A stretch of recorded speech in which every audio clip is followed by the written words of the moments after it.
তো দেখো আজকে চাউমিন ব্রেকফাস্টে ছিল। চাউমিনটা না ভালো না খুব একটা।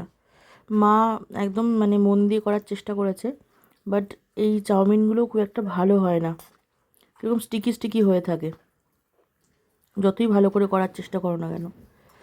মটরশুঁটি দিয়েছে, লঙ্কা দিয়েছে, আর এদিকে হচ্ছে বাদামও দিয়েছে। আমার খুব বাদাম ভালো লাগে চাউমিনে। একদম নিরামিষ হয়েছে, পেঁয়াজ টেয়াজ ছাড়া হয়েছে, কারণ আমরা যাব একটুখানি পুজো দিতে আজকের দিনটা। তো দেখো মাও এখানে খেতে বসে পড়েছে। নিরামিষ যেহেতু সেহেতু আমরা এই কোলে করে নিয়েই খাচ্ছি আর কি, একদম নিরামিষ। না খেয়ে পুজো দিতে পারবো না, সেই জন্য নিরামিষ কিছু খেয়েই আর কি পুজো দেবো। তো চলো আবার পরে একটা ভিডিও নিয়ে আসছি। টাটা।